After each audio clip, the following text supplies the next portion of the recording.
Hello guys, स्वागत है आप लोगों का आपके अपने इस चैनल डी आर एकेडमिक में। हमने पिछली वीडियो में जो हमारी न्यूमेरिकल वाली जो वीडियो थी उसमें 3 न्यूमेरिकल हमने करवाए थे, जिसमें इस न्यूमेरिकल तो हमने करवा दिया था। तो आज हम इस न्यूमेरिकल को करने वाले हैं, तो वीडियो को शुरू से एंड तक ज़रूर देखिएगा, क्योंकि ये जो न्यूमेरिकल है वो बहुत इम्पोर्टेंट है। जो हमारी आने वाली जो एग्ज़ाम है 2025 में, उसमें आने के फुल चांस हैं, ठीक है। और ये जो न्यूमेरिकल है वो टॉपिक वाइज हैं, ताकि आपको हर टॉपिक का कम से कम एक न्यूमेरिकल आपको देखने को मिले, ताकि हर न्यूमेरिकल आप कर सके, ठीक है। तो ये न्यूमेरिकल देखिए, इस न्यूमेरिकल में आपका ये जो क्वेश्चन है ये देखिए, इसमें दे रखा है प्लस 25 × 10⁻⁹ कूलाम तथा -25 × 10⁻⁻⁹ कूलाम के दो आवेश हैं। क्या है? दो आवेश जो कि 6 मीटर की दूरी पर रखे हैं। किस पर? 6 मीटर की दूरी पर, ठीक है। तो यहाँ पे दिया हुआ है कि द्विध्रुव के केंद्र से 4 मीटर की दूरी पर सबसे पहले हमको अक्षीय रेखा पर निकालना है, फिर विषुवतीय रेखा पर स्थित किसी बिंदु पर विद्युत क्षेत्र ज्ञात करना है, ठीक है। समझे मेरी बात को? भाई टोटल दूरी हमारे पास जो दोनों आवेशों के मध्य की दूरी है वो कितनी है? 6 है। मान लीजिए कि ये हमारे पास टोटल दूरी कितनी है? 6 है, ठीक है।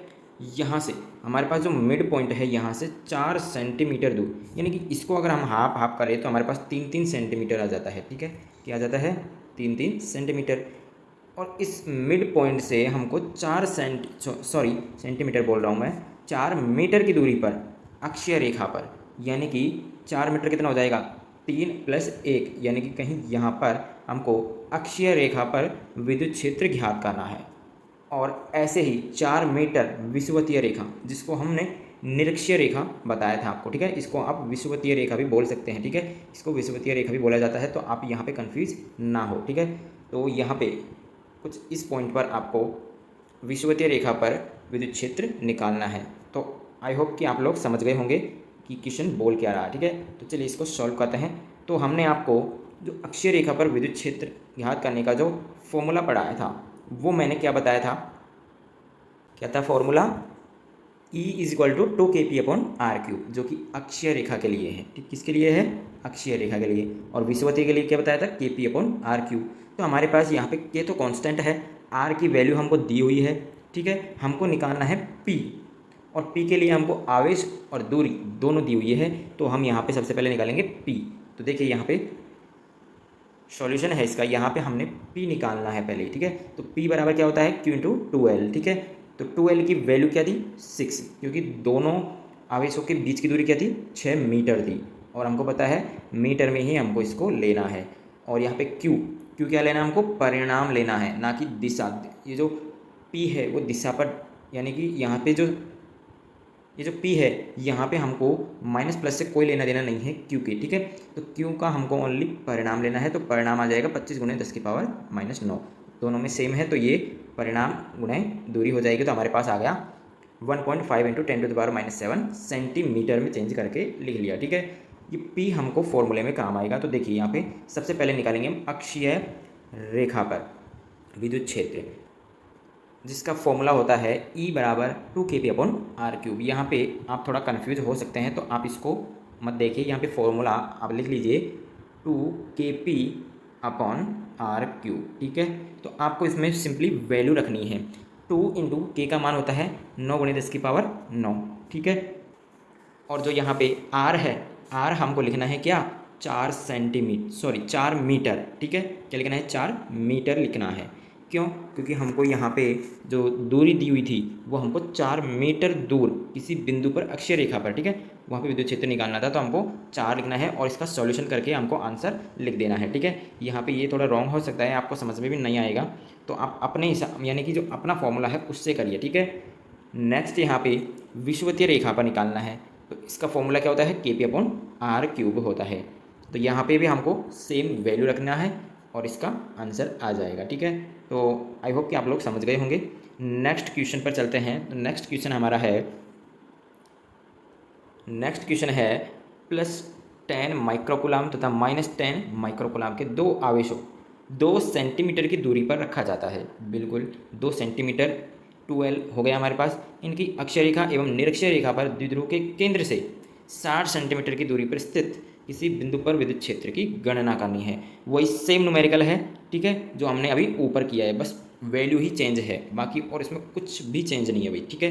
तो ये जो न्यूमेरिकल है ये आप देख लीजिए, वहाँ पे ऊपर जो फॉर्मूला वगैरह है वो सारा कुछ उल्टा पुल्टा लिख रखा था, तो यहाँ पे आप देख सकते हैं ये जो न्यूमेरिकल है ये आप समझ लीजिए यहाँ पे, क्योंकि वैल्यू हमको दी है 10 माइक्रोकुलाम, तो माइक्रोकुलाम को हम कुलाम में चेंज करेंगे, तो उसके लिए क्या हो जाएगा, हम 10 की पावर -6 से गुणा करेंगे, ठीक है।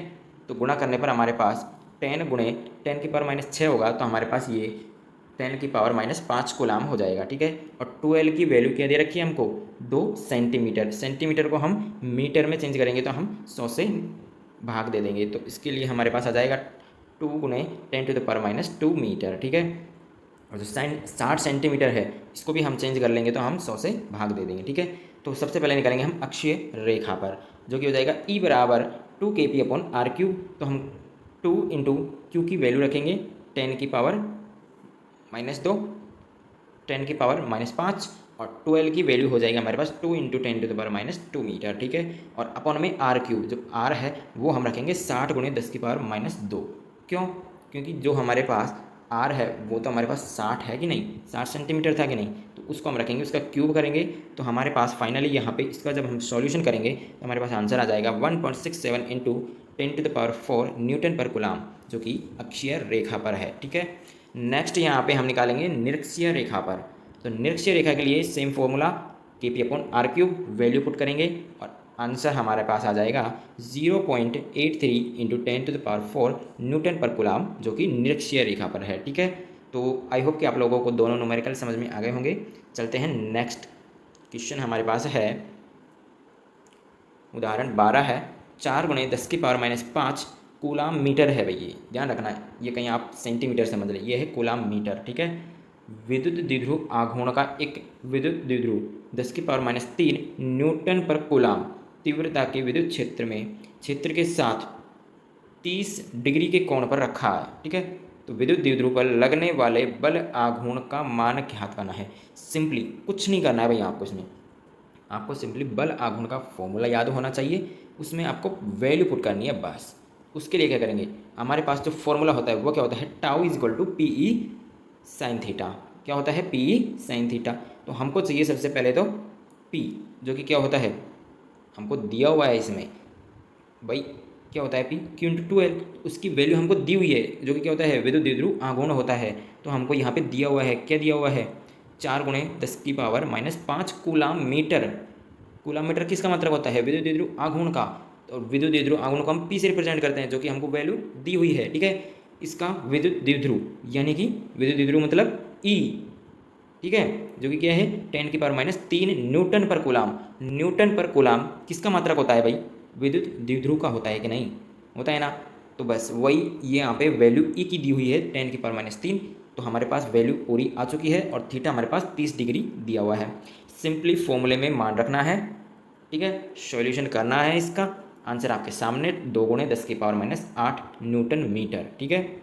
आ गया मान, बस यही है, बस ऐसे न्यूमेरिकल आपसे पूछे जाएंगे। हमारे पास यहाँ पे जो न्यूमेरिकल है वो कंप्लीट हो चुके हैं। आपका जो नेक्स्ट पार्ट है वो आगे आने वाले दिनों में आएगा, ठीक है। तो कैसा लगा आपको ये वीडियो, अगर अच्छा लगा तो लाइक ज़रूर कीजिए और अपने फ्रेंड्स के साथ शेयर ज़रूर कीजिए वीडियो को, और जिसने अभी तक चैनल सब्सक्राइब नहीं किया है वो चैनल को सब्सक्राइब कर लीजिए। बाकी मिलते हैं किसी नेक्स्ट वीडियो में। Thank you.